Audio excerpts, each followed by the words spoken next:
Alright, I wanted everybody to hear that before I talked at all. Pizza power is great. How's everyone doing? I'm LRock617. This is going to be Turtles in Time Arcade, which surprisingly a lot of people don't even know exists. They're only familiar with the SNES version. Another popular misconception is that this game is very similar to the SNES version, and it's absolutely not. This game is significantly harder than that game. To give you a little bit of background, I'm actually running this on the actual easiest ROM set, which is the European version, as well as on the easiest difficulty.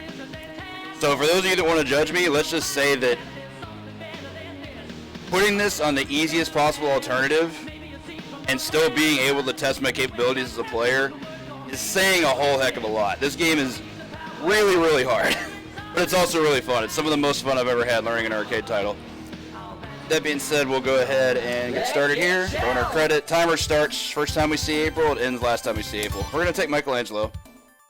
I'll start the timer. Now a lot of this is going to look really familiar.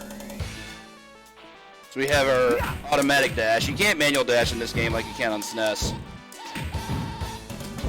Not going to see too much of it either. I'll use it to like run into particular situations and such, but overall you're not going to see a whole lot of dashing.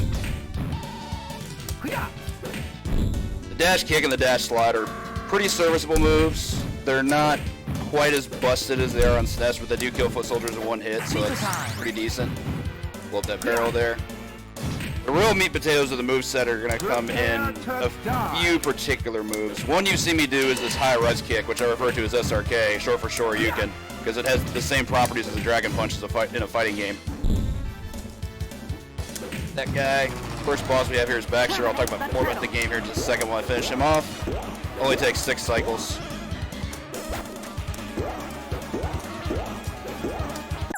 That's Baxter. Pizza time.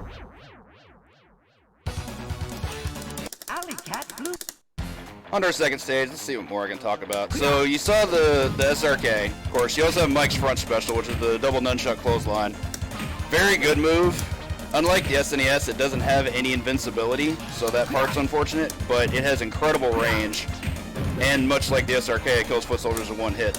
The upside of this move I forgot to talk about is the fact that it's completely invincible until the apex. Pizza time. So a lot of what you're going to be seeing out of me using it is purely for iframes purposes. But as mentioned before, it also kills foot soldiers in one hit. Third move we're going to see a lot of is this reverse shoulder. If you do a special input while going in the reverse directions, for example, if you're facing right and press left plus both buttons, you'll get that reverse shoulder, which is way stronger than a shoulder you can do out of a dash. Used it there just because I was talking about it. Back this pizza power. Fire hydrant to take off the 2 guys coming in from the left. Take out these 2 jokers. On to Metalhead. Essentially the same fight as Baxter, but he can act up a bit more. Yeah, he got us off him. That's unfortunate. Also, check out that point total. Just smother him with this stuff. You're not going to see the axe handle move, this move here, all that often from me, but it's incredibly good against quite a few bosses. So you will see it unused against them. Sewer Surfing's a pretty great stage. It's very much just a strict auto-scroller in this game. It's not a bonus stage. You actually have to kill enemies to progress here. We're going to do exactly that. Can't dash here because, you know, you're not on foot. Oh, that was unfortunate. This is my favorite version of this song, by the way. Arcade Sewer Surfing is just amazing. Stop that. Alright, pizza monsters tend to present an issue here, because they actually will continue to stalk you, unlike on SNES where they just appear once and you never see them again. I think of what else I can talk about. The most important stuff that I need to discuss doesn't really start until the next stage. Pizza, of course, refills our health. Nothing changes there.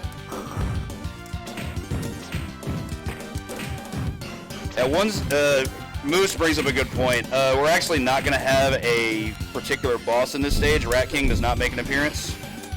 We're just going to fight a bevy of pizza monsters all at once, which is actually harder than most of the bosses in this game, in my opinion. Most of the bosses in this game are actually kind of a joke. Or at least as HDL calls it, they've been quote-unquote solved. The bosses don't tend to be the problem. The stages are the problem, but we'll get to that. They got this guy. Also, I love this expression on Mike's face when he's leaning to the right. The big old derpy grin. What are you doing? Please stop. Da, da, da. Dropkick is also useful, but mostly for positioning. The damage on it is terrible, but if I need to get out of a smothering situation like that in a pinch, I will use a dropkick. Stop that. Alright, one last segment of goons. The nunchuck guys have this built-in backdash that's really annoying to have to deal with. Like, I can just straight up beat Dragon Punch. I'm trying to kill these guys before the fence happens. That didn't happen, but we didn't take too much damage. It's not too bad. Have one more pizza before we have our pizza monster fight. Alright, wish me luck here. Goals just don't get hit that much. I think I can take 12 hits into a death. Yeah, both versions are very good, but they have to be treated as individually separate games, despite the fact they have the same title. That's unfortunate.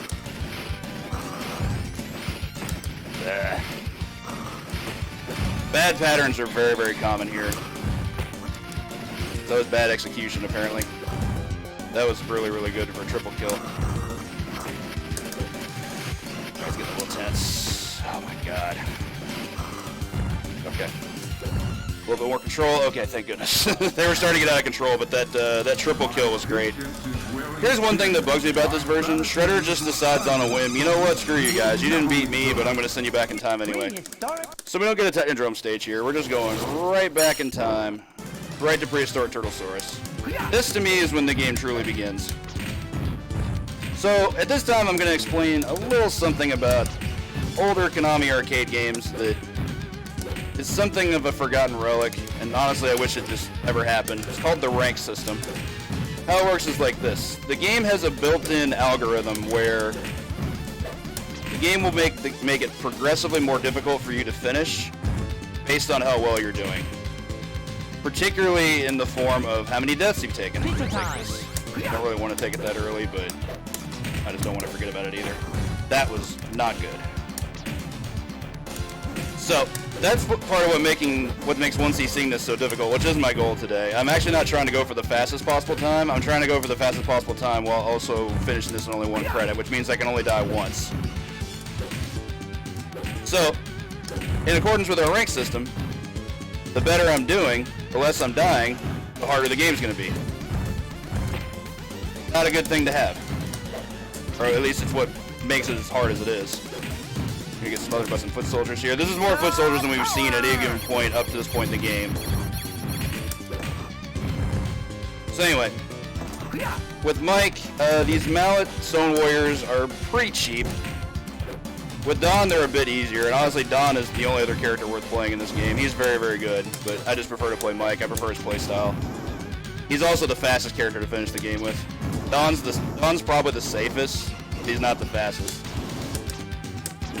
They got these guys. You can actually just chill out up here, and these guys in the dinos won't even bother you.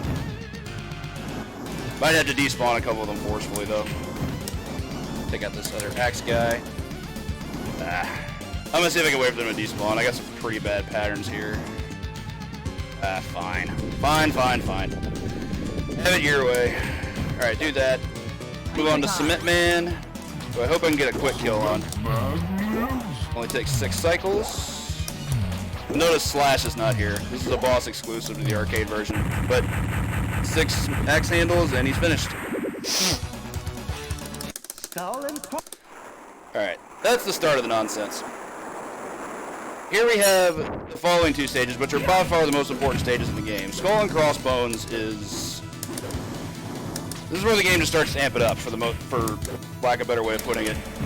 They introduce new enemies that you haven't seen yet, particularly these discus soldiers who control airspace very well, and archers who control both airspace and ground space well. Getting them to whiff a discus just to come in and kick them is actually a great strat.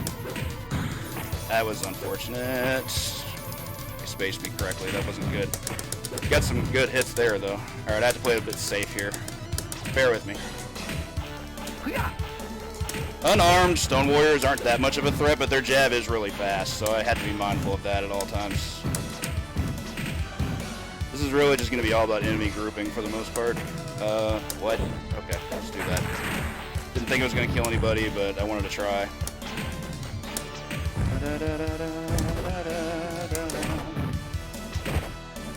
The gun guys are also pretty problematic for Michelangelo. They can interrupt pretty much anything he does, just about. Let these guys step in. That's not good. I'm going to get that pizza as soon as I can. Please throw that bomb. Those dudes can hold that bomb as long as they want. It's obnoxious. Pizza time. Finish him off in the corner. See, good drop kick there for maneuverability. That's not what I wanted at all. The other thing discussed in this game, enemies do what's called pockets of damage. As in, you generally won't get knocked down by most hits. And if you don't get knocked down, you don't take damage. But anytime you get knocked down or have to enter some kind of animation like stubbing your toe or having your head set on fire or getting frozen, that does damage regardless of knockdown. We'll weave through here with this pizza power. That was not good. That took away my spacing. Hit this thing. That was really clutch because I was able to take out the discus there too. Sword guys are pretty obnoxious. Managed to get away from that because I didn't want to get hit by the floorboard. Let this guy whiff this, kill him. Should have a reasonable path to the boss here. And the cool thing is we can actually despawn most of these enemies. Anybody who gets stuck behind that pillar and decides not to move, like these archers, they're not going to be much of a threat. Alright, they all got on the side of me. That's gross, but okay. There, I got fireballed in the face. This section's a bit dumb. Lots of proper spacing and jumping is required. Alright, so we got our boss fight. Got Toka and Razar coming in. These two aren't too difficult, but if they decide they want to get more iframes than I would like to see, then it can be bad. Pizza time. Didn't really want to have to grab the pizza that early either, but we'll deal. So anytime you hit them, they can go into this extended hit stun where they stay in their hit stun animation for a really long time. If they do that, they're going to hit you back with a move that's completely invincible. Like, you just can't do anything about it. So if you see that, you have to get out of the way if you're trying to play properly. Other than that, we're just going to wail on them. The actual fastest strat is to time back attacks, which do more damage than a standard attack, but it's really, really hard to do, and I haven't quite gotten the hang of it yet. You also don't want them getting on both sides of you. The most dangerous attack outside of their invincibility that one of them has is a charge. Razar's comes out instantly. Doesn't have quite as much priority as Toka's. Toka's has a bit more startup, but it can basically hit you out of anything unless it's like an invincible move. Okay, get a bit more control here. Anytime you can knock them down is good too. So now we're 1v1. This should be pretty simple. Good fight. Yeah, the lightning effect's kind of goofy. Bury my shell. Alright, on to our second important stage. This is the most consistent run killer for stages for me, for runs of this game for me. Bury my shell is a class action piece of garbage. The music's incredible, first and foremost. I will get out of the way what I do like about it. The stage itself is insanely hard, because now they're going to put as many as 8 enemies on screen at a time in a much more enclosed space than what we had in Skull and Crossbones. The big ones to watch out for in this early section are these guys with the girders. They have really, really fast walk speed, so their footsies are incredible, and the girder itself has insane priority and does 3 damage. And we only have 10 health. That's not good. Sometimes you running attack a barrel into yourself. Might cost us the run, I guess we'll see. There's a pizza at about the halfway point, so that's my goal right now. Out of the way of that.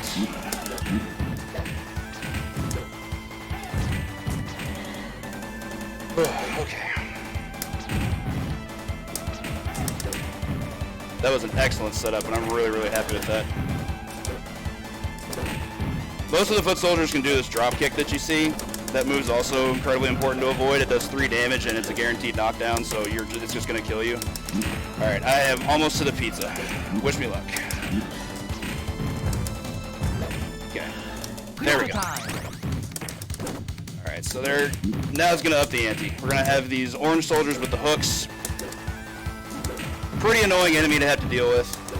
They have hitboxes on send and return, but we can force them into some whiff punishes. Oof. Can also anti-air pretty well with that. Wow, okay. Nice anti-air. Good cluster there.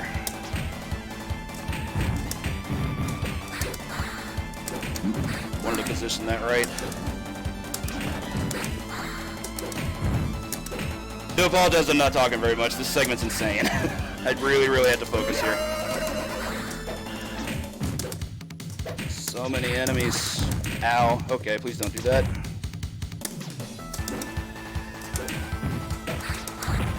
Okay, that's not good.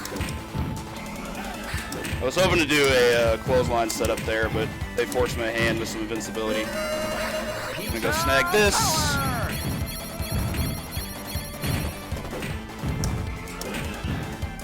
Whew. Gonna get a setup there. Got one down. That's one less knockdown I have to do. Stone Warriors actually require a full 6 damage to take out. Unless you kill them with pizza power. That's, I think, the only way you can one-shot them. Okay, cool. Just got to our boss with a reasonable amount of health. Leatherhead's an interesting fight. He has the lowest health of any boss in the game, but he essentially turns the fight into something of a boxing match, where he spaces pretty well for the most part. Sometimes he just kind of jukes in and out. The best thing you can do as Mike is remain vertically above or below him. It is kind of difficult to do that because he can close space really well. Ah, gross. He also laughs a lot, which is obnoxious. If he closes too much space, I tend to want to use SRKs to get out. Yeah, he is on me today. Alright, forgive me while I stop talking for a moment. This is important. Yeah, he had my number today. Sorry, everybody. I think the 1cc is RIP.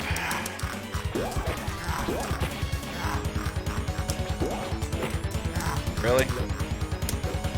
I can still finish this deathless, but man, he is just all about some invincibility today. Gonna have to go for some safe strats. Yeah, it's not good. Yep, there goes that. Of course, you need only one more hit. Yeah, I think I just need to not talk during that fight. So the 1cc is RIP. Really sorry we're not going to get a complete run in that regard. Oh well. So anyway, we'll show off the rest of the game. For Neon Knight Riders, it's actually a very easy stage. It's an auto-scroller similar to Sewer Surfing, but the segments are a bit easier to predict. Like, you can actually just spawn enemies and just not pay attention to them. Much like I'm doing here. Just gonna weave out, move out. We get another set of enemies. What's also cool to predict is that this is...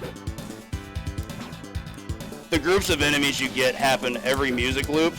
So everything's really easy to time. Also, I think we'd be seeing double the number of enemies here if we hadn't taken that second death. Or any death, even. Don't even really need the pizza there.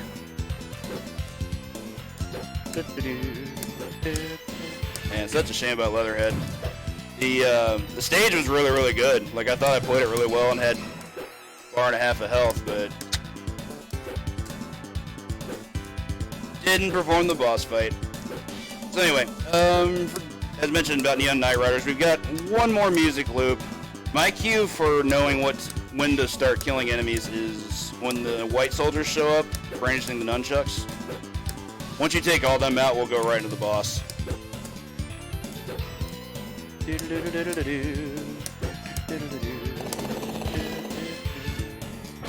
Helicopter guys are annoying. You really want to take them out right away. Axe handles finish them in short order. That's right, it's the discus guys that show up first. Minor goof. Okay.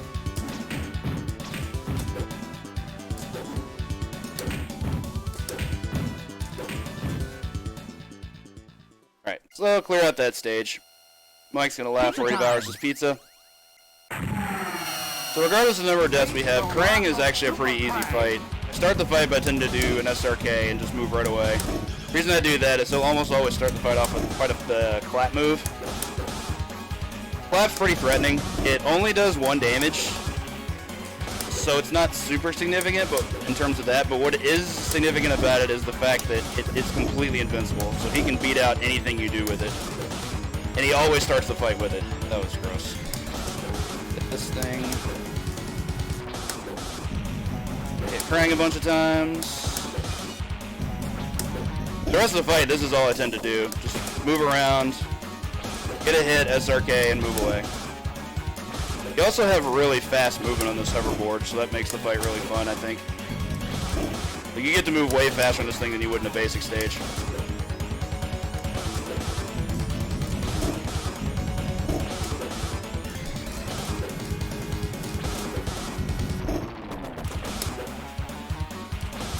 Hit.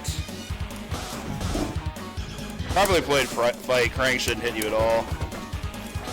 He doesn't have too many great attacks. He has a lot of attacks, but outside of Clap, none of them are really all that significant. Starbase. Alright, so if I were still on no deaths, this we would have here would be the significantly hardest stages in the game. Starbase is a real problem. It's still going to be the hardest stage, but it is going to let up a bit since I'm on credit number 2. More than it normally would, anyway.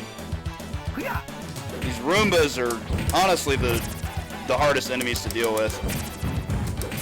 Those sonic booms do 2 damage at a time, and they can stun you for another one. DP is your best way of getting out of it. That was unfortunate. Almost dead, too. I took a lot of damage from those booms. Go grab this.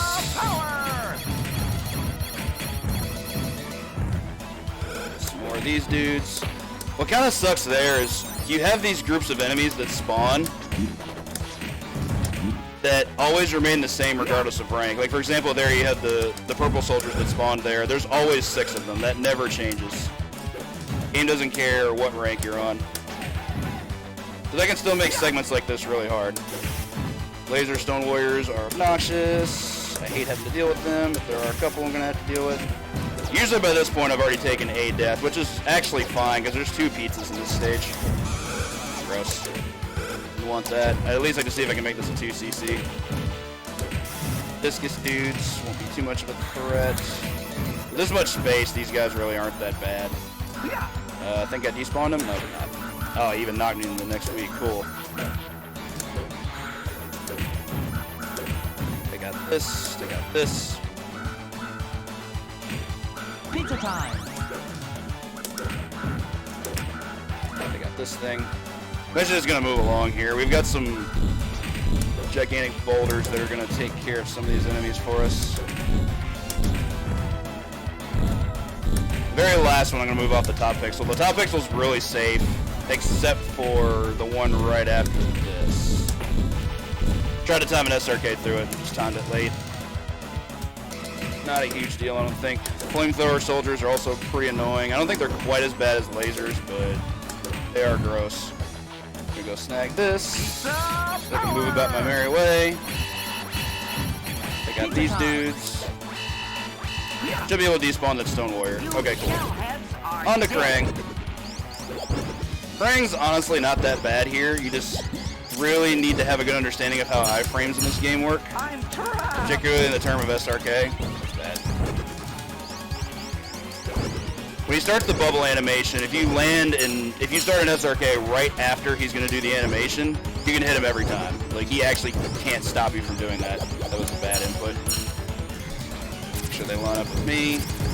Yeah, whiffing on these guys is where things get really gross. Like, you can't whiff against a Roomba. You will get whiff punished every time, and it's going to do a lot of damage.